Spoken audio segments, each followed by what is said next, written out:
So I was on Facebook the other day and this video popped up on my timeline. It was a black kid laying in a hospital bed, hooked up to machines with sad music playing in the background. And the caption said he had terminal cancer.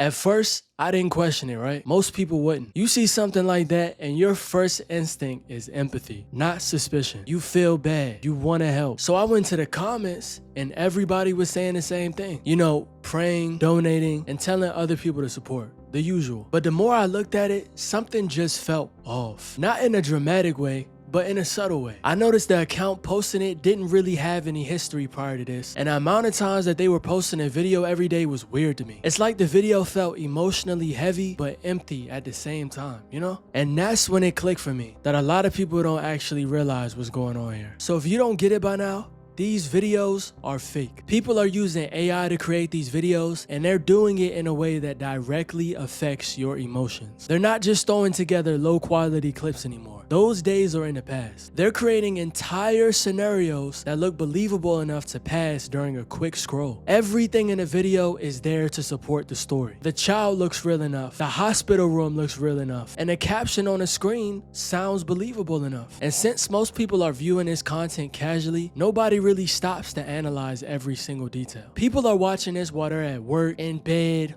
on a bus, you name it. They're giving it a few seconds of attention and responding the way any normal person would after seeing something like that. So people donate, people buy the products, people support the GoFundMe, and people share the video. And all of that is happening without realizing that there might not actually be a real child behind these videos. Well, it is, but it's not. Let me explain, right? The reason so many people fall for this is because it's not made to convince you logically. It's meant to hit you emotionally. And that definitely matters, especially in our community. What they're doing is they're taking a real video of an actual child that they found somewhere online, and they're using AI to recreate that child to look sick. At the same time, they're also using real hospital footage to make it that much more believable. So most people are automatically sold on a video being real after they see that. Because notice how they only show the AI footage of the child for a few seconds. It's not long, and they purposely do that to confuse you. Black people don't personally need to know someone in order to care about them. If we see a black child suffering, that's enough for us to want to help that child out. We don't need proof up front. Our instinct is to show support and ask questions later. That's just who we are. And the people that are running these scams understand that very well. They know people aren't thinking about AI or deepfakes when they see a kid hooked up to a hospital bed in a machine. They're thinking about their own kids, their nieces, nephews, younger siblings. Like, what if that was one of them? So instead of people slowing down and asking questions, they move off compassion. And you can't blame them for that. And that's not people being gullible or stupid, because honestly, it looks real. It's because we're human, and that's how empathy works. The problem here is that empathy is intentionally being exploited. Now, I know some of y'all still don't believe me. It's always that group of people that don't believe what they hear, and honestly, I understand it, because that's one of the points of this whole video. You can't just take whatever you see or hear online at face value. So I get it, but just to be sure that I wasn't tripping, I even took it a step further. I screenshotted the person that they used in the video, and of course, just like I thought, when I put it through Google reverse image, all of these other scams started popping up with the same face, different titles, different children. It's all a scam. But when I saw that, that's what really confirmed it for me. Because sometimes nowadays, honestly, it's hard to tell between real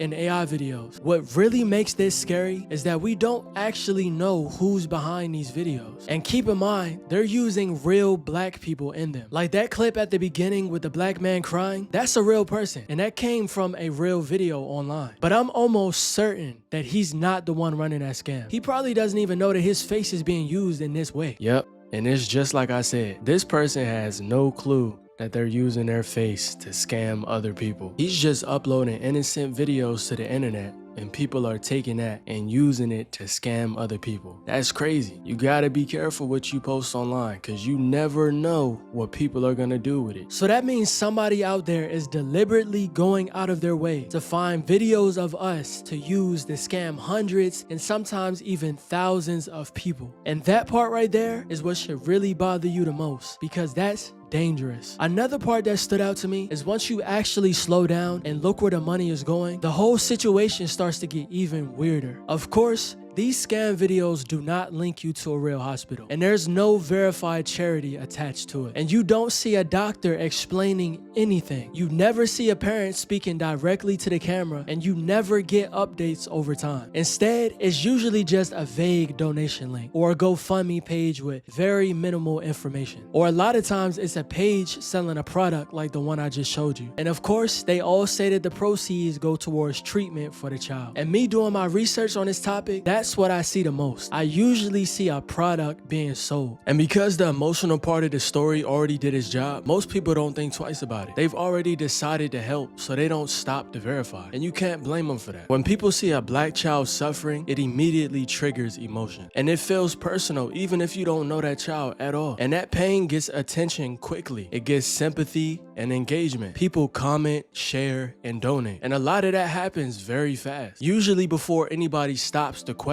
whether the story itself makes sense. But the problem is, even though black pain travels fast online, it doesn't always get protected at that same speed. These videos get shared and heavily boosted by the algorithm because they perform well emotionally, but they usually don't get verified with the same amount of urgency. And in that gap between the emotion and the investigation, scammers are able to move the money quickly and disappear. A lot of people are already used to seeing black suffering. It's become normalized. So when a video like this pops up, it doesn't always set off alarms like it would if it was somebody else, you know? Because it already blends in to what people are used to seeing on our timeline anyways. And that right there is dangerous, because now you got a situation where black pain is easy to circulate, profit off of, and easy to ignore when it comes time for accountability. Real or fake, it all gets treated the same, like content. So you end up in a place where black pain, even if it isn't real, is somehow still getting exploited. And the people who really take the biggest hit are not the scammers. It's the people who meant well. The people that wanted to help and trusted that what they were saying was authentic. And that is what really makes this whole thing real messed up. So the next time you think about posting yourself or your kids online, you might want to think twice about it, because this can happen to anybody, me included. The fact that my face and voice is already out there